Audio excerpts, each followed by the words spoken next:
আমাদের মেয়েরা বেপর্দা চলবে, রাস্তায় রাস্তায় হাঁটবে, আমাদের স্ত্রীরা বেপর্দা চলবে, আমাদের ছেলেরা এক ওয়াক্ত নামাজ পড়বে না, নাচবে গাইবে। এটাই কি ছিল এই গত এক মাসের রমজানের এতগুলো ইবাদত দিয়ে আল্লাহ তাআলার চাওয়া? এটাই ছিল না? একটা ওষুধ 30 দিন খাওয়ার পরে 6টা ওষুধ, প্রতিদিন 6টা করে ওষুধ 30 দিন খাওয়ার পরে এটার মেয়াদ, এটার সুস্থতা, এটার টেম্পার, এটা কি 12 ঘন্টা 24 ঘন্টাও থাকে না? আপনি বলেন 30 দিন পরে ঈদের চাঁদ উঠলো, তাহলে সন্ধ্যা 6টা বাজে যদি চাঁদ ওঠে, পরের দিন ঈদের দিন সন্ধ্যা পর্যন্ত 6টা পর্যন্ত তো 24 ঘন্টা, ঠিক কি না বলেন? এই 24 ঘন্টাও বুঝি তোমার 30 দিনের রোজা, 30 দিনের তারাবি, 30 দিনের ইফতার, 30 দিনের সাহারি, তোমার 10 দিনের এতেকাফ, সবে কদরের এই দোয়া, কান্নাকাটি, কোনো কিছুর মেয়াদ রইল না, সব চিরা ফেলাইলা। এই 24 ঘন্টার ব্যবধান, 24 ঘন্টাও বুঝি ওষুধের মেয়াদ থাকে না। কি রোজা রাখলো, কি করবে বলো? আহা, কেমনে বসে গেলেন টেলিভিশনের সামনে? ওই চাচারা কেমনে আবার শুরু করে দিলেন বিড়ি সিগারেট, কেমনে আবার শুরু করে দিলেন গালিগালাজ, কেমনে আবার শুরু করে দিলেন টেলিভিশনে নর্তকীর নাচ গান দেখ। আহা চাচা, আর কতগুলো রমজান দিলে আপনি বদলাবেন? আর কতটা সবে কদর দিলে আপনি বদলাবেন? বলেন। এইটাই আমার ওয়াজ, এটাই আমার বক্তব্য। এই যে কয়জন যুবক ছেলে আছো, তোমাদেরকেও বলি ভাইয়া, বলো আমার ভাই, ইনসাফের সাথে বলো মিয়া, যদি বিবেক থাকে, যদি মুসলমান মায়ের ঘরে জন্ম নিয়ে থাকো, তো বলো মিয়া, এই অসভ্যতার শেষ করো। এই নাচ গান আর নর্তকী, জিনা ব্যভিচারের দৃশ্য দেখা, আর আমাদের এই মা মেয়েদের বেপর্দা চলার শেষ করো। শেষ আসবে হয় আখিরাতে, নয়তো দুনিয়াতেই যেদিন আল্লাহর গজব আসবে।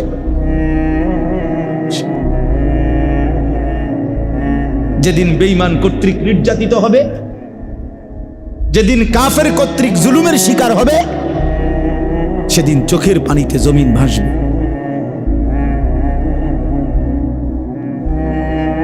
হ্যাঁ, রঙের গুড্ডি উড়াইতেছে সবাই,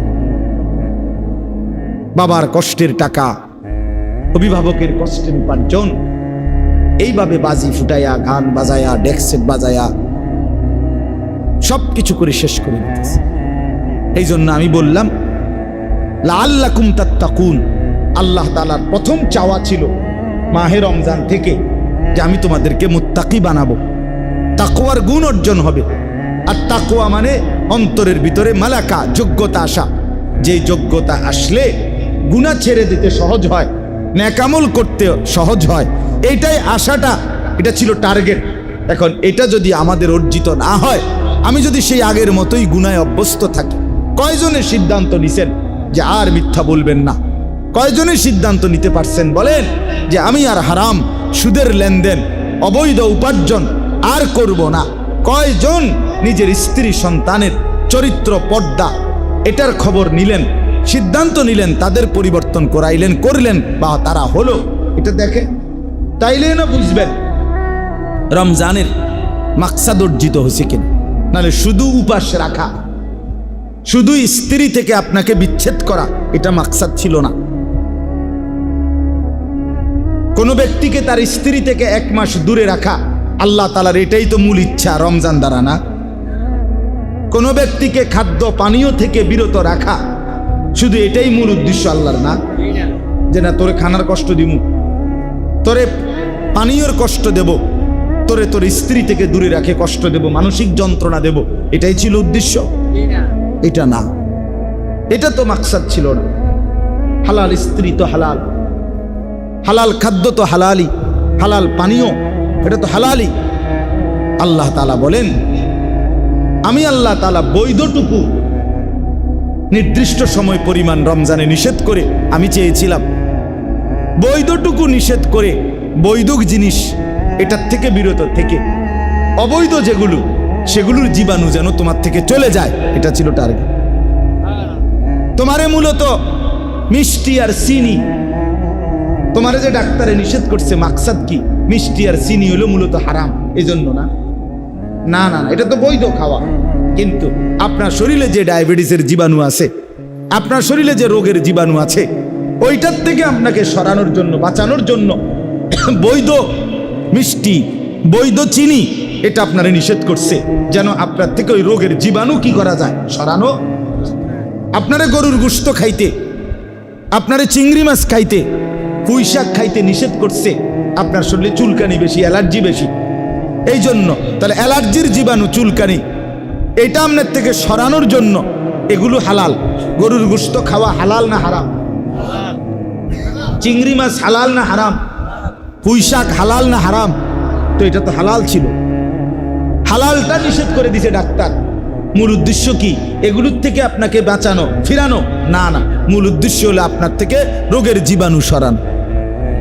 তো মূল আল্লাহ তাআলা তো রমজান দ্বারা চেয়েছিলেন, এটা উদ্দেশ্য তো ছিল বান্দা খাদ্য পানীয়, স্ত্রী, এটা তো হালাল ছিল। আমি সেটাই নিষেধ করছি যেন সুদের হারাম, ঘুষের হারাম, জিনার হারাম, ব্যভিচারের হারাম, গালিগালাজের হারাম, চুরি ডাকাতির হারাম, মদ জুয়া নেশার হারাম, এগুলো যেন তোমার থেকে সরে। অবৈধ উপার্জনের হারাম, বেপর্দা জিন্দিগির হারাম, নাচ গান আর আল্লাহর নাফরমানির যেই হারাম, ওই জীবাণুগুলো যেন তোমার থেকে সরে যায়, এই জন্য চেয়েছিলাম। কিন্তু হলো কই? হলোটা কোথায় বাপ? নতুন করে আবার যারা গুনাহ শুরু করে দিয়েছেন পূর্ণোদ্যমে, তা আপনাদের তাকওয়া কোথায়? আপনাদের ফায়দা কোথায়? উপকার কোথায়? এটাই আমার কথা। এটা ভাইবা দেখেন। আপনারা যদি কেউ গুরুত্ব নাও দেন, আমার বাপ, জিন্দিগি শেষ হয়েই যাবে। হ্যাঁ, তামসার জিন্দিগিও শেষ হয়, আবার মেহনতের জিন্দিগিও শেষ হয়। যে ঘুমায় থাকে তার জন্য, যে দুপুরে ঘুমাইছে তার জন্য নির্দিষ্ট সময় পরে বিকাল হয়ে যায়। যে পরিশ্রম করতেছে তার জন্য নির্দিষ্ট সময়েই বিকাল হয়ে যায়। প্রতিটা রাত ভোর হয়ে যায়। তাহাজ্জুদের মুসল্লায় যে রাত কাটায় তারও ভোর হয়, মদের আড্ডায় যে রাত কাটায় তারও ভোর হয়। জেলখানার রাতও ভোর হয়, বাসর রাতও ভোর হয়। ভোর হয় কিনা? সময় থেমে থাকে না, জিন্দিগি থেমে যায় না। বাটপার, সিটার, কাফের, বেঈমান, অসভ্য জানোয়ার, হারাম নাফরমান, তার হায়াতও শেষ হচ্ছে। ইমানদার, নেককার, সেজদাওয়ালা, বন্দিগিওয়ালা, তার জিন্দিগিও কি হচ্ছে? দেখার বিষয় হলো আখিরাতে কি হবে, এটাই আল্লাহ তাআলা বলছেন। ইয়া আইয়ুহাল্লাযীনা আমানুত্তাকুল্লাহ, যে আয়াত আমি পড়ছিলাম সূরা হাশরের আয়াত, কোরআনুল কারীমের 28 নম্বর পারা, 59 নম্বর সূরা, সূরা হাশর। এই সূরার 18, 19, 20 এই তিনটি আয়াত পড়ছিলাম। এই শুধু তরজমা শুনেন। আল্লাহ তাআলা বলেন, ইয়া আইয়ুহাল্লাযীনা আমানুত্তাকুল্লাহ, হে ঈমানদারগণ, হে মুমিনগণ, ইত্তাকুল্লাহ, তোমরা আল্লাহকে ভয় করো, তাকওয়া অবলম্বন করো, গুনাহ ছেড়ে দেওয়ার মতো অভ্যাস করো, নেক আমল আদায় করার অভ্যস্ত হও। এটাই তাকওয়া, এটাই আল্লাহকে ভয় করা। যে আল্লাহকে ভয় করে সে গুনাহ করে না, যে আল্লাহকে ভয় করে সে মালিকের গোলামি ছাড়ে না, তার নামাজ ছুটে না, সে হারাম রোজগার করে না। এটাই তাকওয়া। আল্লাহ তাআলা বলেন, আমি এটাই চাই বান্দা। ইয়া আইয়ুহাল্লাযীনা আমানুত্তাকুল্লাহ, হে মুমিন ঈমানদার, আল্লাহকে ভয় করো, তাকওয়া অবলম্বন করো। কোরআনুল কারীমে রব্বুল আলামিন এই শব্দ বারবার বলেছেন। একবার দুইবার না, বারবার। ইয়া আইয়ুহাল্লাযীনা আমানুত্তাকুল্লাহ, ইয়া আইয়ুহাল্লাযীনা আমানুত্তাকুল্লাহ। মুমিন, আল্লাহকে ভয় করো। তুমি ঈমানদার, তোমার পরিচয় মুসলমান, তুমি মুসলমানের ঘরে জন্ম নিয়েছো, তুমি মুমিন, তুমি আলতু ফালতু না, তুমি বেঈমান না, কাফের না, তুমি হিন্দু নও, বুদ্ধ নও, মুশরিক নও, তুমি ইহুদি নও, খ্রিস্টান নও, তুমি মূর্তি পূজক না বান্দা, তুমি মুমিন, তুমি কালেমাওয়ালা, তুমি ঈমানওয়ালা। তুমি আমাকে ভয় করবে না তো কে করবে? আমি আলহামদুলিল্লাহ ফজরের নামাজ পড়ে ঈদের দিন বাসায় আমার বিবি বাচ্চা নিয়ে আমি তালিম করছি। স্বাভাবিকভাবে আমি ফজরের পরে অল্প সময় তালিম করি বাসায়, আমার বউ বাচ্চা নিয়ে, শুধু আমার বিবি আর আমার 4 জন সন্তান, 2টা ছেলে 2টা মেয়ে, আলহামদুলিল্লাহ। তো আমার ছোট মেয়ে, এটা 2.5 বছর, পরেও ঘুমেতে উঠাইছি, আব্বাও আব্বুর সাথে বসো, তা আমার কোলে বসাইয়া তালিম করছি। ফজরের নামাজ পড়ে আমার ছেলে, বড় ছেলের বয়স 12 বছর, ছোট ছেলের বয়স 7.5 8 বছর, 8 বছর হয় নাই, 7.5 বছর, মেয়েটার বয়স 14 বছর, আর ছোটটা কোলের 2.5 বছর। তো এদেরকে সহ, আমার বিবি সহ, তো আমার ছেলে মেয়েদেরকে বললাম, আব্বু আমরা মুসলমান, আমরা মুমিন, মনে রাখো বাপ। একটু পরে ডানে বামে ঈদের আনন্দ করতে গিয়ে অনেকের ঘরে, অনেকের রাস্তায়, অনেকের বাড়ির সামনে নাচবে, গাইবে, গান বাদ্য হবে, ঢোল বাজনা বাজবে। বাকি আমরা মুসলমান, আমরা ইমানদার, আমাদের আখেরাত আছে।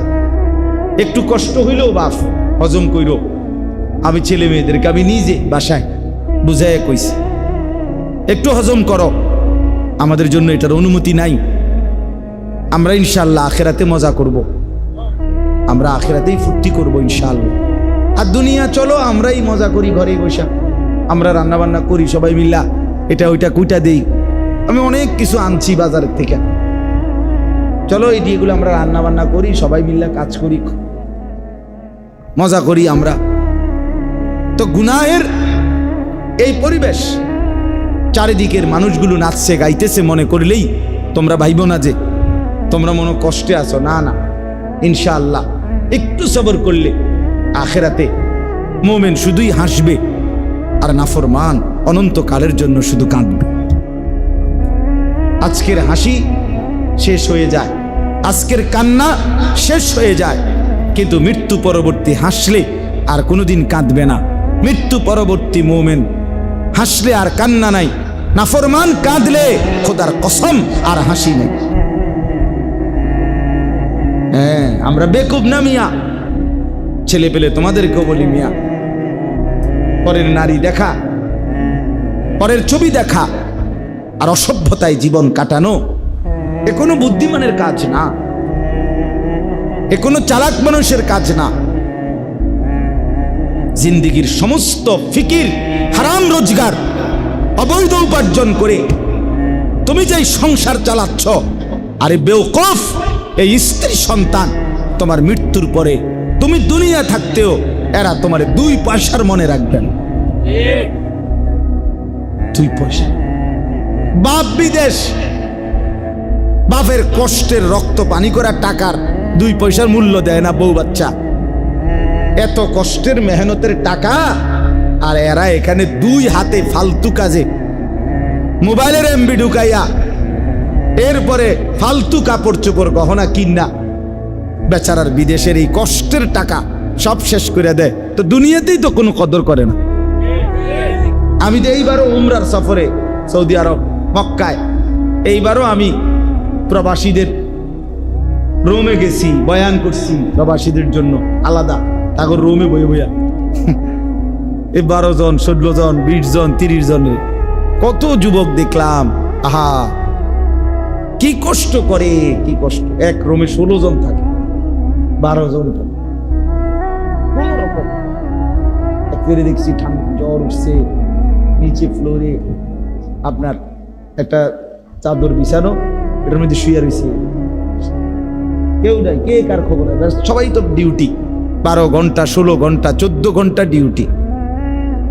এই কসবা বাড়ি ব্রাহ্মণবাড়িয়ার ওইদিকে এক ছেলে আমারে এইবারও জড়ায় ধরে এমন কান্দা কইতেছে, হুজুর আজকে 8 বছর হয় আমি আসছি বিদেশ।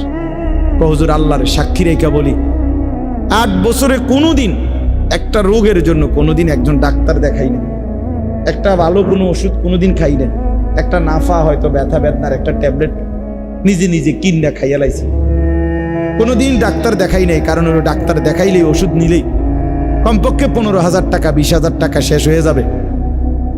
এই টাকাগুলো জমায়া জমায়া বাড়িতে পাঠাই।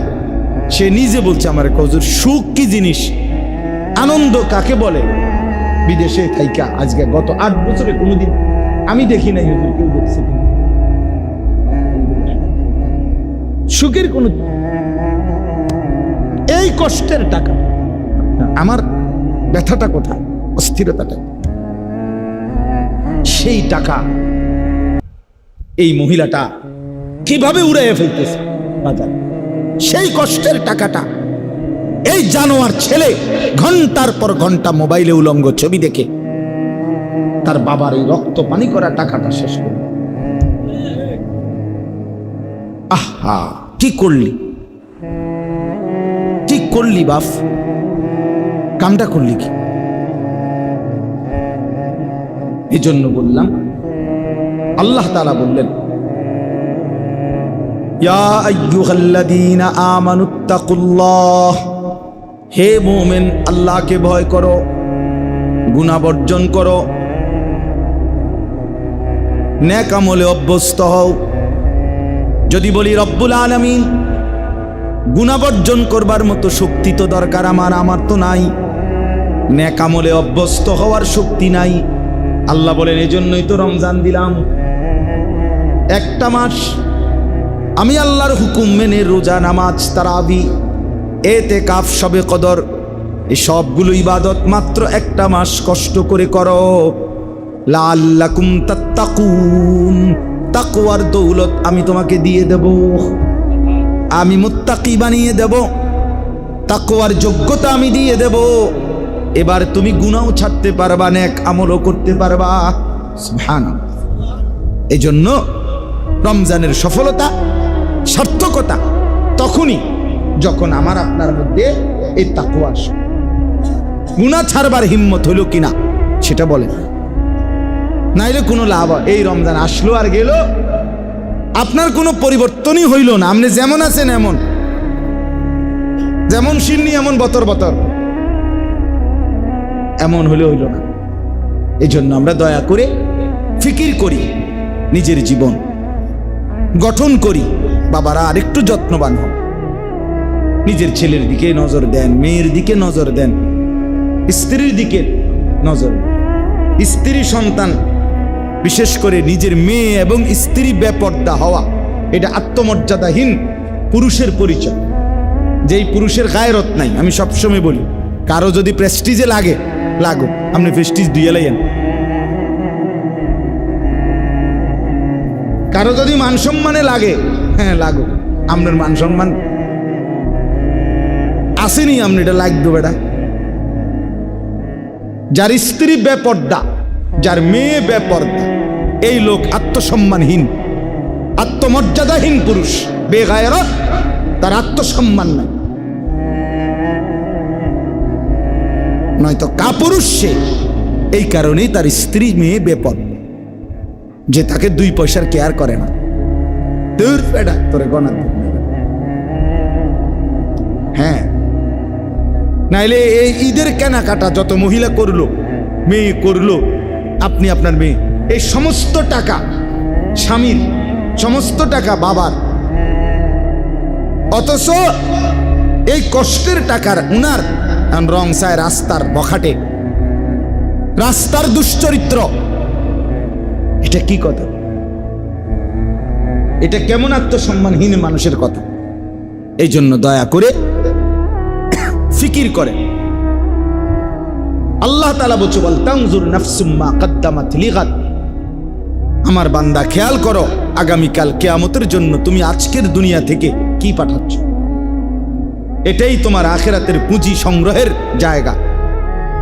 দুনিয়া এখান থেকেই আখিরাতের জন্য পাঠাইতে হবে। মা কদ্দামাত, হিসাব করো আখিরাতের জন্য কি পাঠাইছ। ওয়াত্তাকুল্লাহ। এরপরে আল্লাহ আবার বলতেছেন, বান্দা আবারও বলছি, কথাটা ফেলে দিও না, আমাকেই ভয় করো, গুনাহ ছাড়ো, নেক আমলে অভ্যস্ত হও। ইন্নাল্লাহা খাবীরুম বিমা তা'মালুন। এরপরে আল্লাহ বলেন, শোনো বান্দা ইমানদার, তোমাকে বলছি আমি কিন্তু তোমরা যা করছো তার পূর্ণ খবর রাখছি। এক বিন্দু আমার থেকে আড়াল করতে পারবা না। এমনকি হৃদয়ের ভিতরের যেই কথাগুলো, খোদার কসম কোরআনে আছে, আল্লাহ তাআলা বলে, বান্দা কিয়ামতের দিন তোমার অন্তরের ভিতরে যে কথাগুলো উঠানামা করতো, ভালো মন্দ, আমাদের হৃদয়ে অনেক কথা আছে না, আমরা বলি না যে বেটা মনে আরো অনেক দুঃখ আছে, বা আমার আরো মনে অনেক কথা আছে। এই অন্তরের কথাগুলো পর্যন্ত আল্লাহ বলেন আমি খবর রাখি, কিয়ামতের দিন সেগুলো তোমার সামনে আমলনামার মধ্যে লিখিত খোলামেলা দেখায় দেব। ইয়াউমা তুবলাস সারাইর ওয়া হুসিলা মা ফিস সুদূর, অন্তরের কথাগুলো। এই জন্য আল্লাহ বলেন আমি সব খবর রাখছি, আমাকে ভয় করো, আখিরাতের জন্য কি পাঠাইলো এটা হিসাব করো। এরপরে আল্লাহ বলেন, ওয়ালা তাকুনু কাল্লাযীনা নাসুল্লাহা ফাআনসাহুম আনফুসাহুম। আমার বান্দা এমনটা হইও না যে আমি আল্লাহকে ভুলে গেলাম। আল্লাহ বলেন আমার কিচ্ছু হবে না, বিশ্বাস করো বান্দা, একদিন তুমি তোমাকে ভুলে যাবে। আমারে বলতে বলতে আমার কিচ্ছু হইতো না, শেষ পর্যন্ত তোমার নিজের কথা আর তোমার মনে থাকবে না। তুমি যে মানুষ, তুমি যে মুসলমান, তোমার যে মরণ হবে, তোমার যে কবর হবে, তোমারে যে দুইজন ফেরেশতা প্রশ্ন করবে, তোমারে যে হাসরের ময়দানে দাঁড়াইতে হবে, তোমার যে মিজানের পাল্লায় ওজন হবে তোমার আমল, তোমারে যে একটা আমল নামা দিবে, তোমারে যে ফুলসেরাত পার হইতে হবে, এই কথাগুলোই তোমার প্রয়োজন। এগুলোই একদিন তুমি ভুইল্লা যাইবা। শুধু দুনিয়া দুনিয়া, ব্যস্ততায় ব্যস্ততায় একদিন দেখবা সব কিছু জায়গাত রাইখা, দোকান দোকানের জায়গায়, বিল্ডিং বিল্ডিং এর জায়গায়, গাড়ি গাড়ির জায়গায়, সব তোমার জায়গায় যেটা যেখানে ছিল ওইখানে রাইখা দুনিয়া তোমারে লাথি দিয়া কবরে ফেলায়। যা যাবে, যা হারামি। তুই জানোস না আমি তোর বাপ দাদা 14 গোষ্ঠী কাউরে থাকতে দেই নাই, তুই এরকম শুরু করলি কে বেটা? হ্যাঁ, তুই যে মনে হয় দুনিয়া সব খাইয়ে লাইবি লাগে। কিতা ঘটনা কিতা? তুই কারো মৃত্যু দেখো নাই? তুমি কোনো কবরস্থানে যাও নাই কোনোদিন? তুমি কোনো লাশের জানাজা পড়ো নাই? যে মানুষটা তোমার সামনে লাশ, সে কি একদিন হাত নাড়াইতো না? কথা বলে না? তার চক্ষুই খোলা ছিল না কোনোদিন? সে কি একদিন দৌড়ঝাঁপ করে নাই দুনিয়ায়? সে এখন নড়ে যাবে না কেন? সে হাসে না কেন? তার হাত নড়ে না কেন? দয়া করে বুঝতে শিখে। আল্লাহ বলে, এর জন্য এই পরিমাণ আমাকে ভুলে যেও না। আমারে ভুলে গেলে একদিন তুমি তোমাকে ভুলে যাবে, নিজের ভালোটাই মনে থাকবে। উলাইকা হুমুল ফাসিকুন। আল্লাহ বলেন এমন যারা নিজেকে নিজে ভুলে যায়, আখিরাত ভুলে যায়, এরা ফাসিক, এরা প্রকাশ্য পাপী। ফাসিক বলে প্রকাশ্য পাপী। কি পাপী? প্রকাশ্য পাপী। এরপরে আল্লাহ বলেন, লা ইয়াস্তাবি আসহাবুন নারি ওয়া আসহাবুল জান্নাহ। শুনে নাও বান্দা, জাহান্নামবাসী আর জান্নাতবাসী কখনোই সমান হতে পারে না। হাসরের ময়দানে গেলে দেখবা ফারিকুন ফিল জান্নাহ ওয়া ফারিকুন ফিস সাঈর। একদল জান্নাতি আর একদল জাহান্নামী। কেউ হাসবে চির হাসি, কেউ কাঁদবে চির কান্না। আম্মা মান উতিয়া কিতাবাহু বিয়ামিনি ফায়াকুলু হাউম ইকরাউ কিতাবিয়া। আল্লাহ বলে, যার আমলনামা ডান হাতে দেয়া হবে সে হাসরবাসীকে চিৎকার করে বলবে, হাসরবাসী দেখো, ইকরাউ কিতাবিয়া, আমার আমলনামায় দেখো। আমার নামের সাথে জান্নাতি লেখা হয়ে গেছে। ইন্নী যানানতু আন্নী মুলাকিন হিসাবিয়া। ডান হাতে আমল নামা যার হবে সে বলবে, বন্ধু আমি দুনিয়ায় থাকতে বিশ্বাস করতাম এমন একটা হাসরের দিন হবে, এমন একটা হিসাবের দিন হবে, যার ফলে আমি বাজারও করেছি, নামাজও পড়েছি, যার ফলে আমি উপার্জনও করেছি, হালালও খেয়েছি, যার ফলে আমি সংসারও করেছি, আখিরাতের পথও ধরেছি, যার ফলে আমি সন্তানের খরচও করেছি, আল্লাহর রাস্তায় দান সদকাও করেছি, কারণ আমি জানতাম এখানেই শেষ না। সুবহানাল্লাহ। ওয়া আম্মা মান উতিয়া কিতাবাহু বিশিমালি ফায়াকুলু ইয়া লাইতানি লাম উতা কিতাবিয়া। এরপরে আল্লাহ বলেন, যার আমলনামা তার বাম হাতে দেয়া হবে সে একটা চিৎকার করে বলবে, হায় আফসোস, যদি আমার আমলনামা আমার হাতে না দিত। ওয়ালাম আদরি মা হিসাবিয়া, আমি যদি আমার হিসাব না দেখতাম। ইয়া লাইতাহা কানাতিল কাদিয়া, হায় মৃত্যু এসে যদি আমাকে শেষ করে দিত, আমি যদি আবার মরে যেতাম, আমি যদি নিশ্চিহ্ন হয়ে যেতাম। মা আগনা আন্নী মালিয়া, আমার মাল তো কোনো কাজে আসলো না। হালাকা আন্নী সুলতানিয়া, আমার সব ক্ষমতা কর্তৃত্ব তাও তো শেষ হয়ে গেল। আল্লাহ বলবেন, খুজুহু ফাগুল্লু, ফেরেশতারা তাকে ধরো এবং শক্ত শিকল দিয়ে বেঁধে ফেলো। সুম্মাল জাহিমা সাল্লু, এরপরে বলবেন ফেরেশতার তারে লাথি মাইরা জাহান্নামে ছুঁড়ে মারো। সুম্মা ফি সিলসিলাতিন যারউহা ৭০ যিরাআন ফাসলুকু, এরপরে আল্লাহ বলবেন জাহান্নামের ফেরেশতারা ৭০টা আগুনের শিকল দিয়া নাফরমান রে বান্দা, ফাসলুকু, এরপরে জাহান্নামটার মধ্যে ঘুরাইতে থাকো। আল্লাহ মাফ। আসহাবুল জান্নাতি হুমুল ফাইজুন। আল্লাহ বলেন, শোনো বান্দা মুমিন, শুধুমাত্র যারা জান্নাতি হবে তারাই একমাত্র সফল হবে। হুমুল ফাইজুন, তারাই সফল, তারাই কামিয়াব। কারা? জান্নাতি হবে যারা। কারা বলে? বলেন না। এজন্য চলেন আজকে প্রথম এইটাই মূল কথা, গুনাহ বর্জন করি, নাই তো রমজানের কোনো সার্থকতা হলো না, নাই তো রমজানের কোনো সার্থকতা হলো না। আসলো আর গেল, আমার কোনো লাভ হইল না, আপনার কোনো লাভ হলো না যদি গুনাহ ছাড়তে না পারেন, মানসিকতা যদি বদলাইতে না পারেন। আর শেষ কথা হইল, রমজান মাসের আরেকটা টার্গেট ছিল, আল্লাহ বলছেন ওয়ালা আল্লাকুম তাশকুরুন, তোমরা যেন আমার শুকর আদায় করতে পারো। এত বড় নিয়ামত, এতগুলো পেয়ে শুকর আদায় করা কার? আল্লাহ। তো মুহাদ্দিসিনে কেরাম, মুফাসসিরিনে কেরাম বলেন, কোন ব্যক্তি রমজান পেয়ে যদি আল্লাহর রমজানের পরে সে আল্লাহর শুকর আদায় করতে চায়, তাইলে শুকরের একটা নমুনা হইল রমজানের পরে শাওয়াল মাসের এই 6টা রোজা রাখা। এটা প্রমাণ করে এই লোকটা রমজানের শুকর আদায় করছে। এই কয় রোজা? এই মাসে 6টা রোজা রাখা, এটা শুকরের নমুনা। আমি আল্লাহর রমজান পেয়ে, আল্লাহ যে আমার ইবাদত আমলের তৌফিক দিছে, পুরা মাসটা হায়াত দিছে, বাঁচাইছে, আমি যে ওযু, নামাজ, তারাবি, ইফতার, সাহারি, রোজা, এতেকাফ, শবে কদর, এই নিয়ামতগুলো অর্জন করার চেষ্টা করছি, এটা শুকর হিসাবে। আর 6টা রোজা রাখা, এই শাওয়াল মাসে 6টা রোজা রাখা। নবী সাল্লাল্লাহু আলাইহি ওয়াসাল্লাম বলেন, মান সামা রমাদানা সুম্মা আতবাআহু সিত্তাম মিন শাওয়াল কানা কাসিয়ামিদ দাহর, যে ব্যক্তি রমজানের রোজা রাখলো অতঃপর তার সাথে মিলাইয়া শাওয়াল মাসে আরো 6টি রোজা রাখলো, কয়টি? সে যেন পূর্ণ 1 বছরের রোজার সওয়াব পেয়ে গেল। কিভাবে পাইল? নবীজি আরেক হাদিসে এটার ব্যাখ্যা করে দিছে।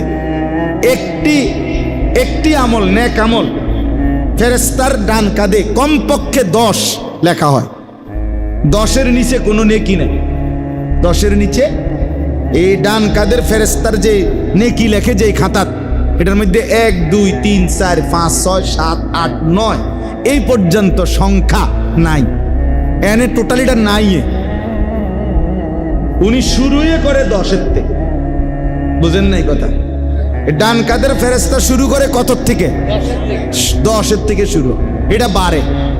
10 70 হয়, 70 7000 হয়, 7000 70,000 হয়, 70,000 7 লক্ষ হয়, 7 লক্ষ 70 লক্ষ হয়, 70 লক্ষ 70,000 লক্ষ হয়, 70,000 লক্ষ 7 কোটি হয়, 7 কোটি 70 কোটি হয়, 70 কোটি 70,000 কোটি হয়। এরপরে কোন বেলায় আইসা আল্লাহ ডাইরেক্ট ফেরেশতারে বলে, তুমি লেখো না, আমি লেখো। আমি লিখব। শুরু হয় কত থেকে? 10। একটি নেক আমল কমপক্ষে 10। তাহলে 1 মাস রমজানে কেউ যদি রোজা রাখে, এটারে যদি 10 ধরেন তাহলে 10 মাস, কমপক্ষে 10 মাসের নেকি। তাহলে 1 মাসে কয় মাস হইল? কথা কয় না, 10 মাস। আর 6টা রোজা যদি কেউ রাখে তাহলে একটা রোজা 10টা রোজা, তাহলে 6টা রোজায় কয়টা? 60টা। 60টায় কয় মাস?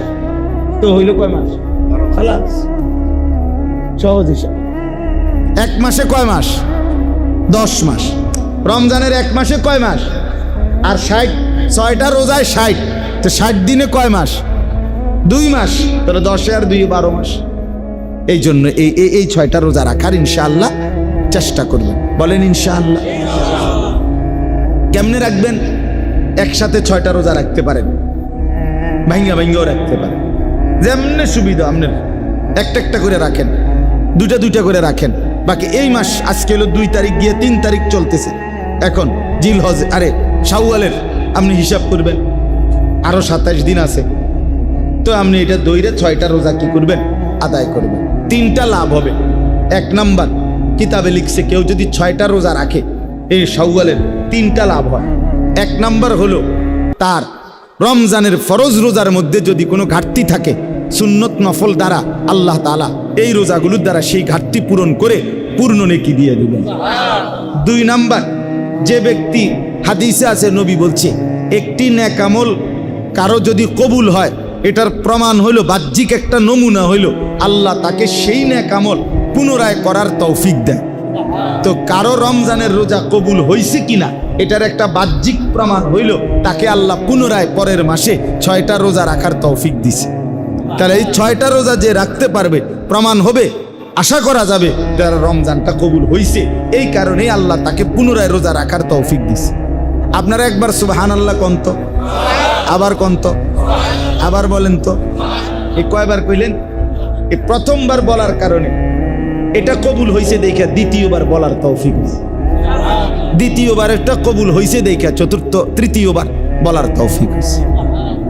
কারো ফজরের নামাজ কবুল হইলে জোহরের নামাজের চাহিদা হয়, কারো জোহর কবুল হইলে আসরের চাহিদা হয়, কারো সকালের নাস্তা হজম হইলে দুপুরের খাবারের চাহিদা হয়, কারো দুপুরের খানা হজম হইলে রাতের খানার চাহিদা হয়। ঠিক তেমনি ভাবে এক ওয়াক্ত নামাজ কবুল হইলে পরের ওয়াক্ত নামাজের চাহিদা তৈরি। অতএব এই 6 রোজা প্রমাণ করবে রমজানের রোজা কবুল হয়েছে। আর 3 নাম্বার হলো এই যেটা এখন বললাম, শুকর। আল্লাহ যে আমার এত বড় রমজান দিছে, সুযোগ দিছে, হায়াত দিছে, এটার শুকর আদায় হবে এই 6 রোজার দ্বারা। তাহলে 6 রোজার দ্বারা আমার ফরজ রোজার ত্রুটি বিচ্যুতি মাফ হবে। এই 6 রোজার দ্বারা আমার পিছনের রমজান কবুল হয়েছে এটার প্রমাণ মিলবে। 6 রোজার দ্বারা আল্লাহর শুকর আদায় করার একটা দৃষ্টান্ত, একটা নমুনা হবে। আল্লাহ তাআলা আমাদেরকে তৌফিক দেন, কবুল করেন। এই তাকওয়া মসজিদ আল্লাহ তাআলা কবুল করেন।